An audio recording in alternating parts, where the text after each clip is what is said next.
Well, hello everyone. Let me just introduce myself before just going to the journey. This is Vignesh. I'm the Cloudera certified Hadoop developer, Big Data certified analyst, and I'm the chamber member of IBM's Big Data University. This is a brief introduction of mine. And well, let me just start the journey of big data. Before rushing into the topic, I'd like to just start this with a basic layman discussion. If you consider the data is being generated at large magnitude, and when I talk about the backend,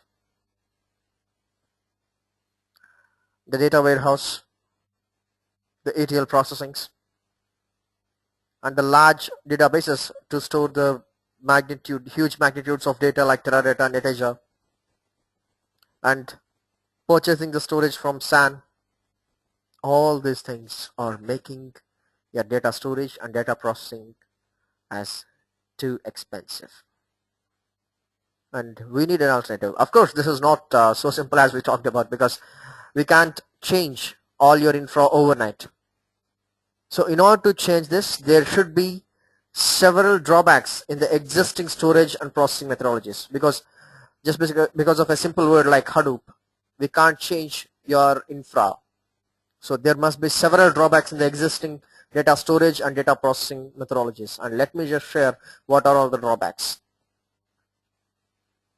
And number two, a simple example. Consider you have a bank account which was opened somewhere around 2000, and after 13 years, that is in 2013, you approached the bank and you asked them for the past 3 months bank statements, which you'll get hardly in a couple of minutes or at most of half an hour of time. Consider the very next day you approached the same bank and you asked them for the past 10 years bank statements, which you can't expect in the same span as you got your 3 months bank statements, because all your data will be moved to the backend, from which they will start generating some reports which are very much crucial for the organization's development. And in this process of storing your data, transferring your data, and processing your data, there are several drawbacks. And let us just discuss what all are the drawbacks and why we need an alternative, and why that alternative should be Hadoop. So let me just talk about the data storage and data processing literature survey. We know data is too precious, where I classified the data as people's data and machines data.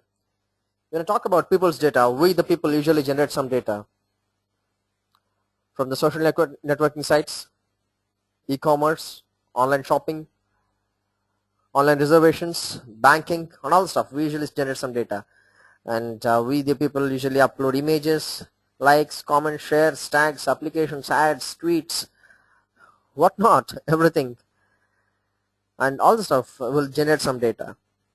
And machines also generate some data, like your RFID readers, sensors, GPS traces, satellite communications, and your log files. These are all comes under the machines data. And since I just prepared these slides long ago, where the challenge initially was for the organizations like Google, Yahoo, Amazon, and Facebook, because these are the guys who usually deal with large magnitudes of data.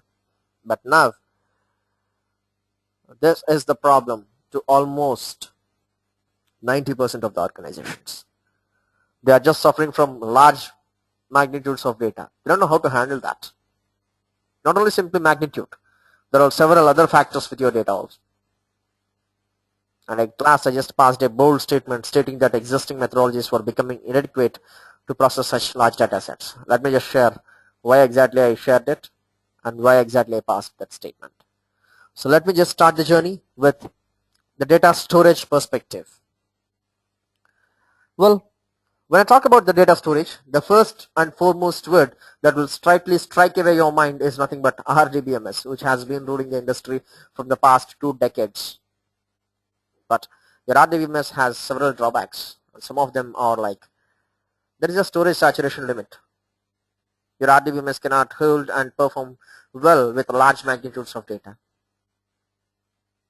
It can store terabytes of data, and it can't perform at that perspective. And schema on write. Whenever you want to upload the data, in your RDBMS, initially we need to define the schema, and if you get your data other than the schema what you defined, if you get any new field other than your schema what you defined, you can't store that obviously. So you need to know what sort of data you will get in your future, and if you get anything other than that, you can't store that. So that is one of the drawbacks. And above all, there is no support for unstructured data, which is the most sounding stuff. Well, let me just share what exactly unstructured data is. The data on which you can't define any schema comes under the unstructured data simply. Your XML files, HTML files, your log files, your image files, audio files, video files comes under unstructured data. But it was quite unfortunate, about 90% of the data which is being generated is unstructured data. And your RDBMS obviously fail at that perspective. This is regarding the data storage in RDBMS. But let me just talk about the physical storage of disks. We usually purchase SAN storage. We usually purchase the storage from SAN, in which we have been storing the data in FC disks, fiber channel disks, and the latest enhancement is SSDs, solid state disks. Well, we usually just purchase the space in 24 TB factor. So the word SAN itself means it is too expensive, because of the switches you use in the SAN are expensive, and the FC cables you use are expensive. And not only storing your data, you usually provide the redundancy for your data also by using RAID levels and something like mirroring, which are expensive. So on average, on the whole, the data storage challenges are point 1. You can't store your unstructured data, and point 2 is there is expensive in your storage. So the drawbacks are there is no support for unstructured data and it is too expensive. These two are the most sounding drawbacks. Let me just share what about the data processing challenges. And when I talk about the data processing, obviously after storing your data in your RDBMS, we usually transfer that to the data processing centers, and where you usually store your data in your Teradata and all the stuff by using the ETL components like Informatica, Golden Gates. And when you just talk about the Teradata is a very good approach to process your data and to store large magnitudes of data, but Teradata has a drawback. Though Teradata can process your data in a parallel way, the block size of the Teradata is only 16 KB, which is very less. And above all, it will not work with normal hardware. They'll require high-end hardware like blade servers and Spark processors to work on, which are expensive. And I need to talk about the RAM also because of the high-end hardware. The largest RAM so far available is of 128 GB.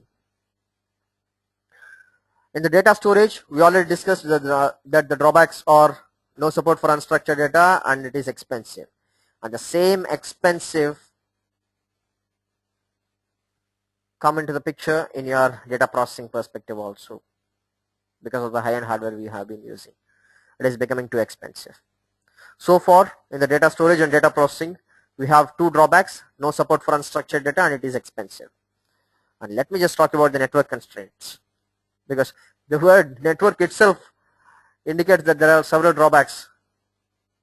And currently we have been using FC cables, fiber channel cables, in order to transfer your data, through which we could acquire a transfer rate of 16 Gbps at most. I think 16 Gbps transfer rate is not a simple transfer rate. It's huge. It's huge. Though your network could be able to transfer the data at 16 Gbps at largest speed, but your disks cannot read at that much faster.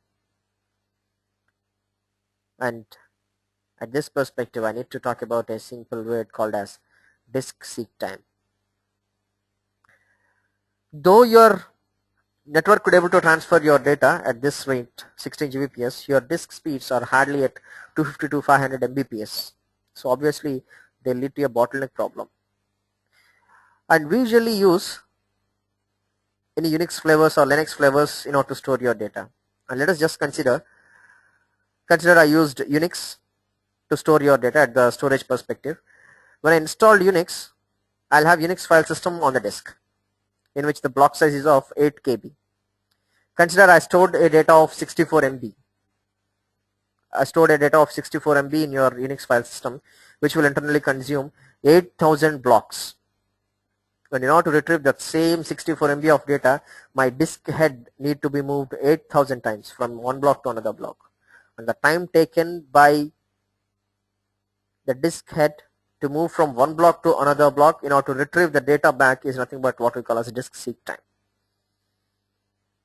And after all, for retrieving 64 MB of data, my disk head need to be moved 8,000 times. What about the terabytes and petabytes of data? A question mark. Not only that, your network is also expensive because of the FC cables we have been using, and it is ultimately leading to a bottleneck problem. And the overall, till now we did not discuss anything regarding Hadoop or anything else. We just discussed what are all the existing storage and processing drawbacks and why we need Hadoop exactly. Here we have the drawback RDBMS, where you can't store your unstructured data and it is expensive, and this is the place where you will get your bottleneck. This is the place where you will get your bottleneck, and this is the place where it is becoming expensive again. So on an average, the drawbacks in the existing storage and existing processing methodologies, including the network, are: point 1, there is no support for unstructured data; point 2, it is becoming expensive; point 3, your disk seek time; and point 4, your network constraints. We need an alternative eradicating all these 4 drawbacks. So your new technology should not be expensive. It should not be expensive. It should work with cheap hardware, and it should eradicate your network issues, and it should vanish your disk seek time, and it should support your unstructured data also, and that is your Hadoop, which will vanish all these 4 drawbacks. The main reason why I have been focusing much on data is here. I think many of you people, you would have heard about this organization, IDC, International Data Corporation. And according to the IDC statistics, in the year of 2006, the world's data is of 0.18 zettabyte. And in the span of 5 years, that is in 2011, it increased 10 times and came to 1.8 zettabyte. By the end of 2020, they are expecting this to reach 40 zettabyte. Just imagine how many 24 TB hard disks do you need in order to store this 40 zettabyte. And let us just make a simple mathematical calculation. 1 zettabyte equals to 1024 cube terabyte. Let me just make it much more approximate. 1 zettabyte equals to 1000 cube terabyte. That means 1 zettabyte equals to 10 power 9 terabyte. And 40 zettabyte equals to 40 into 10 power 9. That is 4 into 10 power 10 terabyte. By the end of 2020, my data would be at 4 into 10 power 10 terabyte. Just imagine how many 24 TB hard disks do you need in order to store this much of data. Not only simply storing it, you need to provide the redundancy also. How many days do you need in order to transfer this across your network? And how many $billion do you need in order to process this data? The thought itself indicates that we are choosing a wrong path. We need an alternative. That's your Hadoop. And above all, about 80% of the data will be unstructured. And we the people are also generating this unstructured data as discussed previously, where we usually go for like social networking sites. We usually upload your images, video files, likes, comments, shares, tags, applications, tweets, whatnot. This is your unstructured data. And I classified mails as your semi-structured data, where if you consider a mail, we know that it will have to, CC, BCC and from columns. We can define a schema on that. But can you define any schema on your text body? No. And your friend might attach an image file, he might attach an audio file, he might attach a video file, he might attach an XML file, where it is unstructured.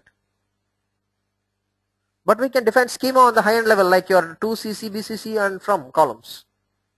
That's the main reason why I classified mails as semi-structured data. And usually machines also generate some unstructured data, like your RFID readers, sensors, log files, GPS tracers. When I talk about the log files, we usually disable your log files at the server level.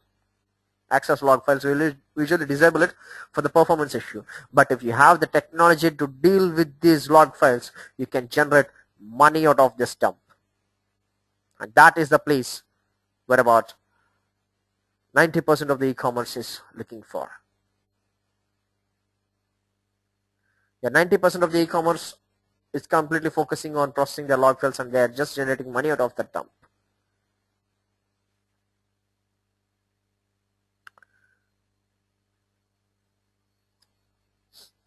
And before just going to Hadoop, I need to talk about this word, big data. Well, big data is not a technical term. It is not at all a technical term. Any data having several characteristics could be spelled as big data. And let us talk what all are the characteristics to be possessed by a data in order to spell itself as big data.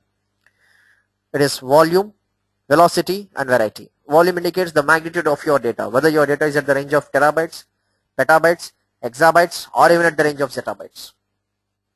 Variety indicates whether your data is structured, unstructured or semi-structured. Velocity indicates the rate at which the data is being generated and the rate at which you need to process that generated data. And if you have all these three characteristics, if your data is at the large magnitudes, if it is of unstructured or semi-structured, and if it is at generating at high, fast, we can call it as big data. And it's your Hadoop which can handle this big data in an excellent way. Big data is a problem. It's $1 million question, and Hadoop is the solution to handle your big data. Let me just share, till this moment I have been spelling you that Hadoop can handle big data and Hadoop can overcome all the drawbacks what all we just discussed. Let me just share how Hadoop can overcome all those drawbacks. So whenever I talk about Hadoop, Hadoop has two major components within it, HDFS and MapReduce. And whenever I address Hadoop, Hadoop is always at a cluster level. It's always at a cluster level. And a cluster is nothing but a combination of nodes through a network. And a node is nothing but a computer. So simply, a cluster is nothing but combination of computers through a network. When I install Hadoop on each and every computer, it will simply become a Hadoop cluster. And Hadoop has two major components as HDFS and MapReduce, where HDFS stands for Hadoop Distributed File System. Well, distributed file system is not new. It's not new at all. It's old. But Hadoop Distributed File System is something new, where the block size is 64 MB by default. Just imagine 64 MB block size is not a simple block size. Let's just talk like this. Consider if you want to store 128 MB of data in your Unix file system, which will consume 16,000 blocks to store that. And if you want to store the same 128 MB of data in your Hadoop, it will just consume 2 blocks. In case 1, when you store your data in your Unix your disk head need to be moved 16,000 times. But if you just store the same data in your Hadoop, your disk head need to be moved only 2 times. So obviously the disk seek time is vanished. And since you are storing your data directly in your file system, you can store your unstructured data also. That's the main reason why we could able to store your images, audios, and video pictures, video files in your laptops, because you are directly storing them in your file system. Since you are storing the data directly in your file system, you can store your unstructured data also. You have that privilege. And whatever the hardware you are using, in your Hadoop cluster, each and every computer is a commodity hardware. It's a cheap hardware. That's the main reason why I can install Hadoop on your own PCs on the day 3 of our journey, because your laptop is a commodity hardware, your desktop is a cheap hardware, my laptop is a cheap hardware. Your Hadoop can work on with it. It does not require any high-end hardware like blade servers and Spark processors to work on. And above all, Hadoop is an open source. So obviously your expenses will be decreased because of the low hardware, and it's an open source. And we have another component called as MapReduce, which will process your data which was stored in your HDFS. Which will process your data that was stored in HDFS, not in a simple processing, it's a massive parallel processing. Since you are storing your data and processing your data on the same cluster, obviously network issues will be eradicated. So let me just share here. Hadoop does not require high-end hardware. It requires commodity hardware and open source. So expenses will be decreased, point 1. And point 2, you are storing your data directly in your file system. So you can store your unstructured data also. And point 3, your block size is of 64 MB. Even you can configure it. So obviously your disk seek time is vanished. And since you are storing your data and processing your data on the same cluster, your network issues are also vanished. What else do you need? All your 4 drawbacks are vanished. That's your Hadoop. And Hadoop is the one where it can make data storage and data processing at one hub, and that hub is nothing but your cluster. And it is the fastest processing. Well, this is not what Vignesh is sharing with you. This is the IBM's declaration, where we processed 1 terabyte of pure unstructured data with your RDBMS, which consumed 28 hours to process it. The same 1 terabyte of unstructured data with your Teradata, which consumed 6.5 hours to process it. And the same 1 terabyte of unstructured data with your Hadoop 180 node cluster, which consumed 3 minutes 27 seconds to process it. And the same 1 terabyte of data using the same 180 node Hadoop cluster using Yarn, a latest enhancement on top of Hadoop, latest architecture, which consumed just 1 minute 19 seconds to process it. Just imagine how much faster it is. Above all, we could get all the privileges at cheap cost. That's your Hadoop. This is what I have been talking about. When you want to deal with big data, whatever the data you upload, that will be broken into 64 MB splits, and these splits will be scattered among your nodes of your Hadoop cluster. So your data is already made into blocks, and those blocks are scattered among your nodes. When you want to process this data, you will design a simple computation. A computation is nothing but a simple jar file, which you could design using your any programming language like Java, Ruby, Python, Perl, or even C++.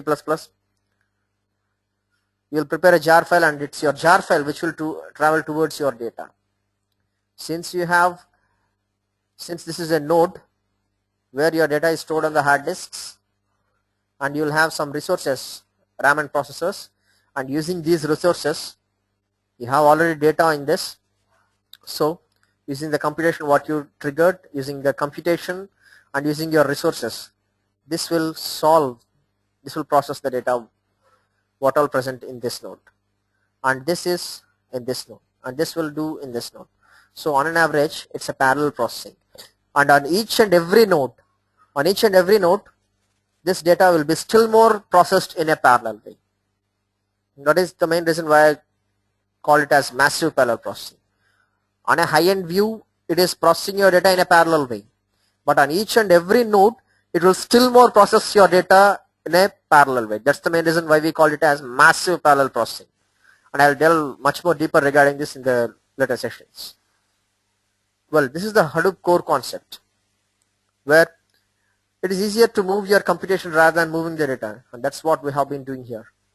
In the early stages, we have been transferring your data, where it led to several issues. But in Hadoop, your data is already stagnant. It's already scattered and stored in your nodes. That's your computation which will travel towards your data. And it's a massive parallel processing for ease, for the faster processing. And it is easier to deal with small data pieces rather than dealing with big data sets. That's the main reason why we just broke your data into 64 MB blocks and we are just processing that. And above, you could get all the stuff at commodity hardware, cheap hardware. Well, this is the quite common question what I usually get from from many of the people. That's the main reason why I included that in my slides. Well, majority of the people, they usually ask me, why should I go for a new infra called as Hadoop? Why can't I achieve the same storage processing with the existing methodologies? They mean to say as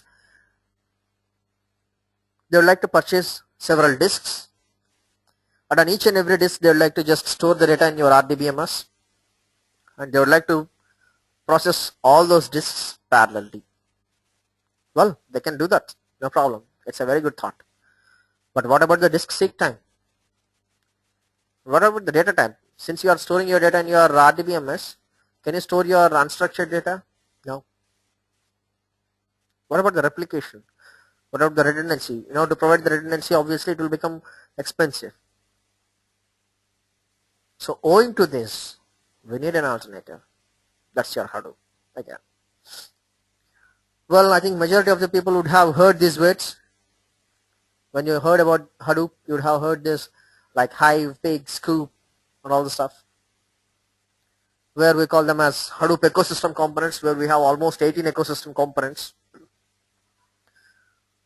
Well, when I talk about MapReduce, the people who has a very basic Java knowledge and the knowledge of any other language like Ruby, Python, Perl can work on with MapReduce. They'll write a simple MapReduce job and trigger that, which will consume a lot of time to develop that. But we have something called as Pig, which is almost just like a scripting language, but it has its own scripting language called as Pig Latin.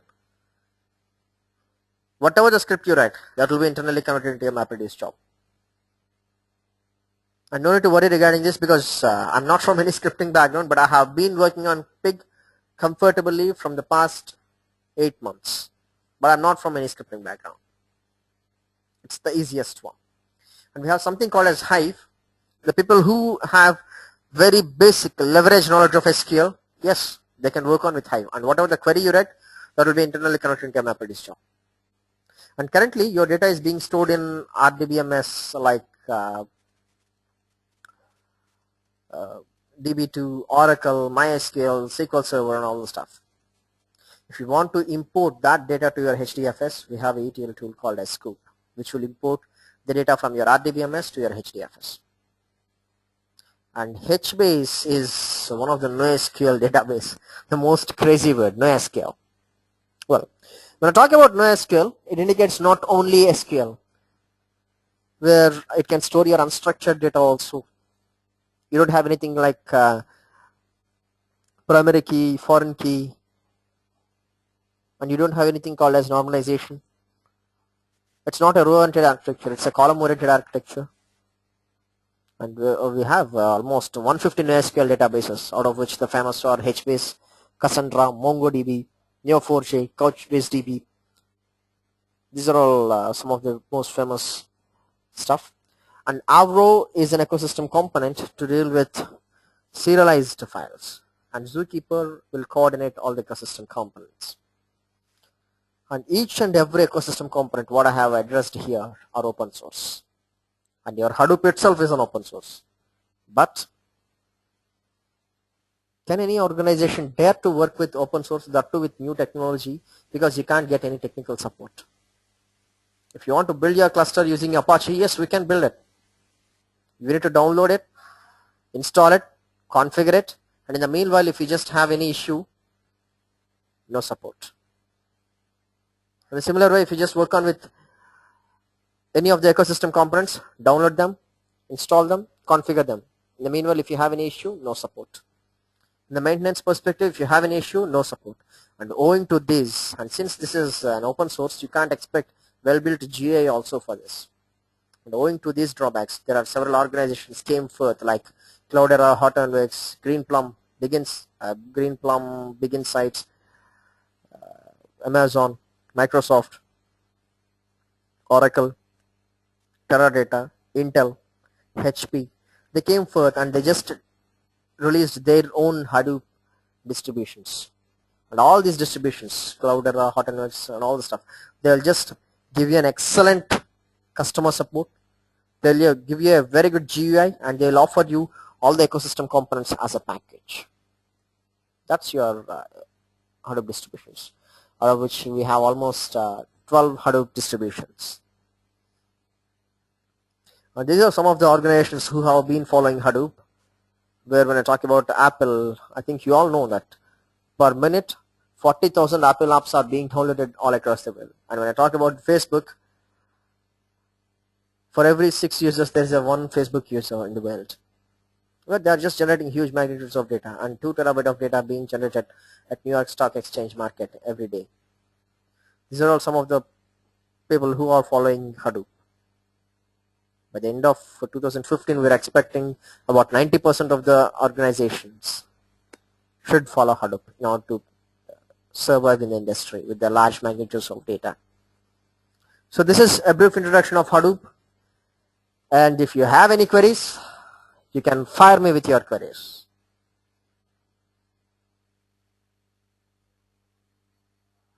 Well, thank you all for participating.